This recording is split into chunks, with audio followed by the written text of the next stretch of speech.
Hi friends, स्वागत है आपका मेरे यूट्यूब चैनल आर के स्टडी में। आज हम पढ़ेंगे स्वपरागण और परपरागण के बारे में। ये हमारा क्लास 12th का जो है टॉपिक है स्वपरागण परपरागण, तो इसके बारे में हमें जानना है। तो चलिए अपनी वीडियो को स्टार्ट करते हैं। स्वपरागण और परपरागण के बारे में जानने से पहले सबसे पहले हम जानेंगे परागण के बारे में कि परागण होता क्या है। किसी पौधे के पुष्प के परागकोश से पराग कणों का उसी पौधे के या दूसरे पौधे के पुष्प के वर्तिकाग्र पर पहुंचना परागण कहलाता है। सबसे पहले हम जानेंगे परागकोश क्या है, परागकण क्या है। तो हम बात करें, पुष्प में बहुत सारे अंग पाए जाते हैं, जिसमें हम जनन अंगों की बात करेंगे। जो पुष्प के जनन अंग होते हैं वो दो होते हैं। नर जनन अंग होता है पुष्प का पुमंग, और जो मादा जनन अंग होता है वो होता है जायांग। तो जो पुष्प का नर जनन अंग है पुमंग, इसी के अंदर पाया जाता है पराग कोश, और पराग कोश के अंदर बहुत सारे पराग कण पाए जाते हैं। ऐसे ऐसे छोटे छोटे पराग कण पाए जाते हैं।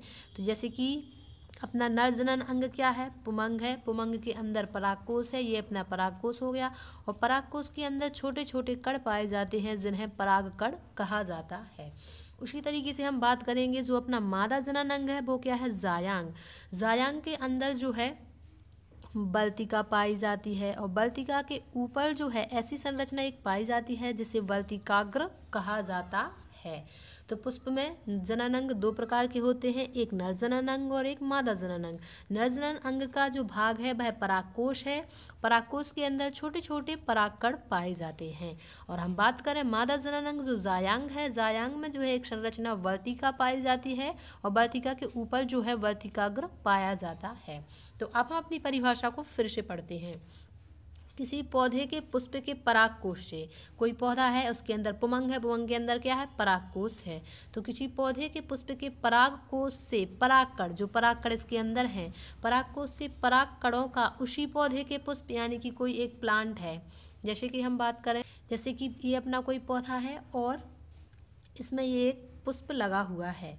तो इस पुष्प के जो परागकोश है उससे पराग कणों का निकलकर या तो उसी पौधे के किसी दूसरे पुष्प के वर्तिकाग्र पर पहुंचना, ये अपना पुष्प है, इसके परागकोश से जो है परागकण निकलकर उसी पौधे के किस पर पहुंच गए, वर्तिकाग्र पर पहुंच गए, उसी पौधे के किसी दूसरे पुष्प के वर्तिकाग्र पर पहुंच गए। देखो प्लांट तो एक ही है, इस पुष्प से जो है परागकोश से परागकण निकले और उसी पौधे के किसी दूसरे पुष्प के वर्तिकाग्र पर पहुंच जाएं, या फिर जैसे कि इस पुष्प से जो परागकोश निकले और यह निकलकर किसी दूसरे पौधे के पुष्प के वर्तिकाग्र पर पहुंच जाएं, तो इस क्रिया को क्या बोला जाता है, परागण। यानी कि परागकोश, यानी कि या तो यह क्रिया एक ही पौधे में संपूर्ण हो जाए, यानी कि एक ही पौधे के जो है पुष्प के परागकोश से परागकण निकले और उसी पौधे के किसी दूसरे पुष्प के वर्तिकाग्र पर पहुंच जाएं, या फिर एक पौधे के परागकोश से परागकण निकलकर किसी दूसरे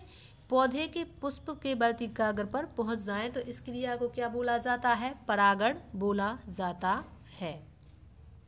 देखो, किसी पौधे के पुष्प के परागकोश से परागकणों का उसी पौधे के, यानी कि उसी पौधे के या फिर किसी दूसरे पौधे के पुष्प के वर्तिकाग्र पर पहुंचना परागण कहलाता है।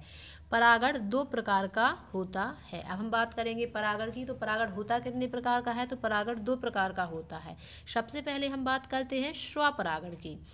स्वपरागण जैसे नाम से पता चल, स्व का मतलब क्या होता है, स्वयं। जब परागण की क्रिया एक पौधा स्वयं ही अपने आप में कंप्लीट कर लेता है तो इस क्रिया को स्वपरागण कहा जाता है। हम इसकी परिभाषा देखते हैं। जब एक पुष्प के परागकण उसी पुष्प के या उसी पौधे के दूसरे पुष्प के वर्तिकाग्र पर पहुंचते हैं। देखो, परागकण जो है उसी पुष्प के, यानी कि एक पुष्प से परागकण निकले और उसी पुष्प के वर्तिकाग्र पर पहुंच जाएं, या फिर उसी पौधे के दूसरे पुष्प पर, मतलब बात चल रही है एक ही पौधे की। यानी कि जब एक पुष्प के परागकण उसी पुष्प के, यानी कि या तो उसी पुष्प के पुष्प पर पहुंच जाएं या फिर उसी पौधे के, लेकिन पौधा कौन सा है, वही है, उसी पौधे के दूसरे पुष्प के वर्तिकाग्र पर पहुंचते हैं, तो इस क्रिया को स्वपरागण कहते हैं। जैसे कि हम डायग्राम के द्वारा समझते हैं। जैसे कि ये रहा अपना कोई पौधा, जैसे कि इस पुष्प से जो है इस पुष्प के परागकोश से परागकण निकले और इसी पुष्प के जो है वर्तिकाग्र पर पहुंच जाएं। जैसे कि पुष्प है, पुष्प में तो जैसे कि जायांग है, पुमंग है, मतलब परागकोश भी है और वर्तिकाग्र भी है। तो मतलब जैसे इसी पुष्प के जो है परागकोश से परागकण निकले और इसी पुष्प के वर्तिकाग्र पर पहुंच जाएं, या फिर इस पुष्प के जो है परागकोश से परागकण निकलकर इसी पौधे के, मतलब इसी पौधे में पूरी क्रिया होनी चाहिए, एक ही पौधे में। यानी कि मतलब परागकोश से परागकण निकलकर या तो उसी पुष्प के वर्तिकाग्र पर पहुंच जाएं या फिर उसी पौधे के किसी दूसरे पुष्प के वर्तिकाग्र पर जब पहुंच जाते हैं तब इस क्रिया को स्वपरागण कहते हैं। मतलब स्वपरागण की क्रिया जो है एक ही पौधे में कंप्लीट हो जाती है, किसी दूसरे पौधे की आवश्यकता नहीं पड़ती है, तो इस क्रिया को स्वपरागण कहा जाता है। जब एक पुष्प के परागकण उसी पुष्प के या उसी पौधे के दूसरे पुष्प के वर्तिकाग्र पर पहुंचते हैं तो इस क्रिया को स्वपरागण कहते हैं। यह केवल उभयलिंगी पुष्पों में ही संभव है। उभयलिंगी का मतलब है ऐसे पुष्प जिसमें नर जननांग और मादा जननांग दोनों हो। नर जननांग यानी कि क्या हो, पुमंग हो, तभी तो उसके अंदर परागकोश होगा, फिर परागकण पाए जाएंगे और फिर हमें एक ही मतलब पौधे में क्रिया करानी है, मतलब उसी पौधे में हमें जो मादा जननांग है जायांग की आवश्यकता है, तभी तो उसमें हमें वर्तिकाग्र मिलेगा। मतलब उभयलिंगी पुष्पों का होना आवश्यक है, यानी कि नर जननांग पुमंग और मादा जननांग जायांग हो, तभी यह क्रिया जो है संभव हो सकती है। अब हम बात करते हैं लाभ या महत्व, यानी कि जो स्वपरागण है उसका महत्व क्या है, उसका लाभ क्या है। तो परागकणों की अधिक मात्रा में आवश्यकता नहीं होती है। जो स्वपरागण की क्रिया है उसके लिए परागकणों की अधिक मात्रा में आवश्यकता नहीं होती है। ऐसा इसलिए होता है क्योंकि एक ही पुष्प में पूरी क्रिया हो जाती है, तो जो परागकण है वो वेस्ट नहीं होते हैं, वहीं के वहीं जो है वर्तिकाग्र पर पहुंच जाते हैं। परागकोश से निकलकर वर्तिकाग्र पर वहीं के वहीं जो है ट्रांसफर आसानी से हो जाती है, यानी कि परागकणों की अधिक मात्रा में आवश्यकता नहीं होती है। कम परागकण होंगी तो भी क्रिया आसानी से हो जाएगी। तो ये क्या हो गया, उसका एक लाभ हो गया, एक महत्व हो गया। अब हम बात करते हैं स्वपरागण की क्रिया कैसी होती है, सहज व सुलभ होती है, यानी कि आसानी से संपन्न हो जाती है। अब एक ही पौधे में क्रिया होगी या फिर एक ही पुष्प में भी क्रिया हो सकती है, तो क्रिया कैसी हो जाती है, आसानी से हो जाती है। स्वपरागण की क्रिया द्वारा बने बीज, बीज है यहाँ पर, बने बीज शुद्ध नस्ल वाले होते हैं। यानी कि स्वपरागण की क्रिया के द्वारा जो बीज बनेंगे वो कैसे होंगे, शुद्ध नस्ल वाले होंगे, क्योंकि यह क्रिया एक ही पौधे में होती है। अब जैसे कोई प्लांट है तो उसमें एक ही प्रकार के गुण हैं एक पौधे में, और एक ही पौधे में पूरी क्रिया हो रही है, मतलब किसी दूसरे पौधे के गुण नहीं आते हैं। यदि किसी दूसरे पौधे से क्रिया करते तो किसी दूसरे प्लांट के गुण आ जाते या नहीं आ जाते उसमें, तो गुण कैसे हो जाते, मतलब अशुद्ध नहीं रहते, कुछ उसके गुण रहते और कुछ दूसरे टाइप के जो है गुण मिक्स हो जाते। लेकिन स्वपरागण में एक ही पौधे में पूरी क्रिया हो जाती है, इस प्रकार उसमें जो बीज बनते हैं वो कैसे होते हैं, शुद्ध नस्ल वाले होते हैं। अब फोर्थ पॉइंट, पुष्पों को रंग, सुगंध, मकरंद आदि को स्रावित करने की आवश्यकता नहीं होती है। यानी कि जो स्वपरागण की क्रिया है इसमें माध्यम की आवश्यकता नहीं होती है। एक पॉइंट हमारा यह भी बन सकता है कि माध्यम की आवश्यकता नहीं होती है। जैसे कि यदि हम बात करें परपरागण की, तो उसमें किसी दूसरे पौधे की आवश्यकता होती है। परागकण निकल कर किसी दूसरे पौधे पर जाते हैं तो माध्यम की आवश्यकता होती है। जैसे कि अब परागकण ऐसे ही तो निकल के पहुंच नहीं जाएंगे, तो जैसे हवा के द्वारा जाएंगे तो उड़कर हवा के द्वारा, या फिर कोई कीट वगैरह आएगा वो अपने पैरों में फंसा के ले जाएगा, तो परपरागण है माध्यम की आवश्यकता होती है। लेकिन स्वपरागण की क्रिया एक ही पौधे में एक ही पुष्प में संपन्न हो जाती है, इसलिए से माध्यम की आवश्यकता भी नहीं होती है। एक अपना पॉइंट ए भी बन सकता है। और एक पॉइंट ये है कि पुष्पों को रंग, सुगंध, मकरंद आदि को स्रावित करने की आवश्यकता नहीं पड़ती है। अब जैसे यदि माध्यम की आवश्यकता होती, जैसे कि मतलब हमें अपने परागकण किसी दूसरे पौधे के पुष्प तक ले जाना होता, तो पुष्प क्या करते, रंग को, मतलब रंग अच्छा रंग होना चाहिए, तभी तो कीट वगैरह उस पर आकर बैठेंगे, फिर मतलब अपने पैरों में फंसाकर परागकण ले जाएंगे, फिर किसी दूसरे पुष्प पर बैठेंगे और वहाँ पर छोड़ देंगे, तो यह क्रिया हो जाती। तो उन्हें रंग की क्या आवश्यकता है, एक ही पुष्प में हो रही है ना, सुगंध की आवश्यकता है कि अच्छी खुशबू मिले उन्हें, तो मतलब रंग, सुगंध, मकरंद आदि को स्रावित करने की आवश्यकता नहीं होती है। तो ये सभी अपने जो हैं स्वपरागण के लाभ हो चुके हैं। अब हम देखते हैं स्वपरागण की हानियां, यानी कि स्वपरागण की हानियां कौन कौन सी हैं, स्वपरागण की क्रिया के द्वारा क्या हानियां हैं। स्वपरागण की क्रिया द्वारा बने बीज संख्या में कम, हल्के व छोटे होते हैं। यहाँ पर बीज है बने बीज, यानी कि स्वपरागण की क्रिया के द्वारा जो बीज बनते हैं वो संख्या में कैसे रहते हैं, कम रहते हैं। हल्के यानी कि वजन में हल्के रहेंगे, छोटे छोटे रहेंगे। तो ये क्या है, एक हानि है कि मतलब बीज अच्छे नहीं बनते हैं, बड़े बड़े वजन में अच्छे हों, आकार बड़ा हो, संख्या अधिक हो, ऐसा नहीं होता है। इसके द्वारा बने बीज जो है कम होते हैं, हल्के होते हैं व छोटे होते हैं। इन पौधों में केवल एक ही पौधे के गुण होते हैं, मतलब कि एक पौधे में पूरी क्रिया हो जाती है स्वपरागण की, तो एक ही पौधे के गुण पाए जाते हैं, किसी दूसरे पौधे के गुण नहीं रहते हैं। तो यह एक क्या है, उसकी हानि है। इस परागण से उत्पन्न पौधे जो कैसे होते हैं, दुर्बल व अस्वस्थ होते हैं। दुर्बल का मतलब है कमजोर रहेंगे, पतले पतले, और अस्वस्थ रहेंगे मतलब स्वस्थ नहीं रहते हैं, कोई बीमारी उनको रहती है। तो इस परागण से उत्पन्न पौधे दुर्बल व अस्वस्थ होते हैं। स्वपरागण की क्रिया के द्वारा नई जातियों का विकास नहीं होता है। अब देखो, पूरी क्रिया एक ही प्लांट में जो है कंप्लीट हो जाती है, किसी दूसरे पौधे की आवश्यकता नहीं होती है, तो नई जातियों का विकास नहीं होता है। मतलब जैसी जाति पौधे की थी उसी प्रकार का एक नया पौधा बन जाएगा। अगर हम किसी दूसरे पौधे से क्रिया कराते, किसी दूसरे पौधे से परागण कराते, तो नई जातियों का विकास हो जाता, क्योंकि उसके कुछ गुण उसमें मिल जाते। तो इस क्रिया के द्वारा नई जातियों का विकास नहीं होता है। तो ये सब जो है स्वपरागण की हानियां हो जाती हैं। अब हम बात करते हैं परपरागण की। जब एक पुष्प के परागकण उसी जाति के किसी दूसरे पौधे के पुष्प के वर्तिकाग्र पर पहुंचते हैं, मतलब एक पुष्प से जो है परागकण निकले और उसी जाति का, यानी कि वह उसी जाति का पौधा होना चाहिए, उसी जाति के किसी दूसरे पौधे के, किस पौधे पर, किसी दूसरे पौधे के पुष्प के वर्तिकाग्र पर पहुंचते हैं, तो इस क्रिया को परपरागण कहते हैं। मतलब यह क्रिया जो है दो पौधों के बीच में कंप्लीट होती है। एक पौधा अपना ये रहा और दूसरा पौधा अपना ये रहा, इसमें जो है दो पौधों की आवश्यकता होती है।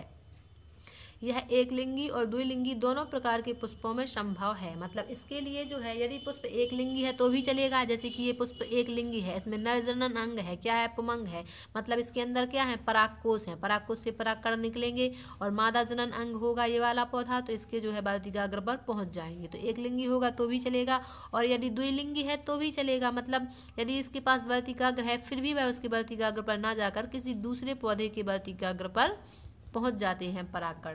तो यह क्रिया एक लिंगी और द्विलिंगी दोनों प्रकार के पुष्पों में संभव है। अब हम बात करते हैं लाभ की, यानी कि परपरागण के द्वारा कौन कौन से लाभ हैं, इसका महत्व क्या है। तो परपरागण से नई जातियों का विकास होता है, क्योंकि इसमें जो है दो पौधों की आवश्यकता होती है। तो कुछ गुण इस पौधे के रहेंगे, कुछ गुण इस पौधे के रहेंगे, तो दोनों गुण मिलकर एक नई जाति बन जाती है। तो इस क्रिया के द्वारा नई जातियों का विकास होता है। अब हम बात करते हैं परपरागण से उत्पन्न बीजों से बने पौधे स्वस्थ, मजबूत व सुंदर होते हैं। यदि परपरागण की क्रिया के द्वारा जो बीज बनते हैं वो कैसे होते हैं, स्वस्थ होते हैं, अच्छे मजबूत होते हैं, सुंदर होते हैं।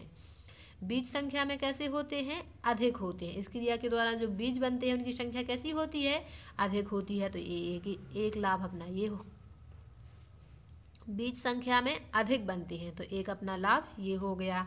विकास और अनुकूलन की संभावनाएं कैसी हैं, बढ़ती हैं। मतलब जब दो पौधों के बीच क्रिया होती है तो विकास होता है, नई जाति का विकास होता है। और अनुकूलन का मतलब है, जब दो पौधों के बीच क्रिया होती है तो मतलब अनुकूलन करना सीख जाते हैं, कि मतलब एक पौधा दूसरे पौधे से मतलब जो है परागण करने की जो है मतलब क्रिया सीख जाता है। अनुकूलन की संभावना दोनों के बीच में बढ़ जाती है। तो विकास एवं अनुकूलन की संभावनाएं बढ़ती हैं। अब हम बात करेंगे हानियां, यानी कि परपरागण से हानियां कौन कौन सी हैं।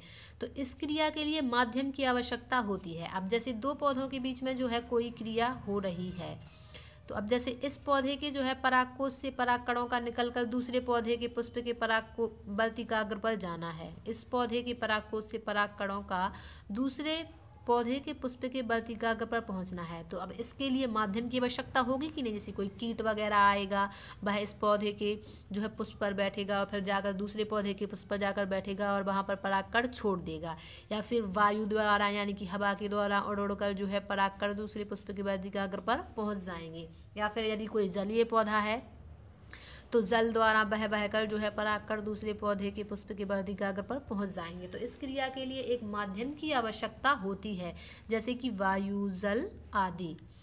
इस क्रिया के लिए अधिक परागकणों की आवश्यकता होती है। परागकणों की कैसी आवश्यकता होती है? अधिक, यानी कि अधिक मात्रा में चाहिए। अब जैसे कोई कीट वगैरह है, फंसा कर ले गया तो कुछ परागकण गिर जाते हैं, या फिर हवा द्वारा गए तो कुछ परागकण मतलब जमीन पे ही गिर गए तो बिना काम के रह गए, या फिर जल द्वारा बहकर गए तो कुछ परागकण इधर उधर बह गए।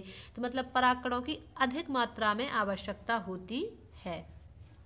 परागकणों की क्रिया द्वारा बने पौधों की शुद्धता कैसी हो जाती है? समाप्त हो जाती है, यानी कि पर परागण की क्रिया द्वारा जो पौधे बनते हैं उनकी शुद्धता समाप्त हो जाती है। अब जैसे ये पौधा है, इसके पास कुछ अलग प्रकार के गुण थे, लक्षण थे, इस पौधे के पास कुछ अलग प्रकार के गुण लक्षण थे। अब दोनों के बीच क्रिया होती है तो दोनों के गुण लक्षण जो होते हैं आपस में कैसे हो जाते हैं? मिल जाते हैं, यानी कि उन जो गुणों की वो शुद्धता कैसी हो जाती है? समाप्त हो जाती है। पुष्पों को आकर्षक बनाने के लिए रंग, सुगंध आदि को स्रावित करने की आवश्यकता पड़ती है। अब जैसे कि कोई कीट वगैरह कब आकर बैठेगा? जब पुष्प आकर्षक होगा, अच्छा उसका रंग होगा, अच्छी उसकी सुगंध आएगी। तो इन पौधों को जो है आकर्षक बनाने के लिए रंग, सुगंध आदि को स्रावित करने की आवश्यकता पड़ती है। तो ये हमारी जो है पर परागण की हानियाँ थी। इसी के साथ हमारी वीडियो कंप्लीट होती है। आपको वीडियो अच्छी लगी है तो हमारी वीडियो को लाइक करें, कमेंट करें और हमारे चैनल को सब्सक्राइब जरूर करें। Take care, bye bye.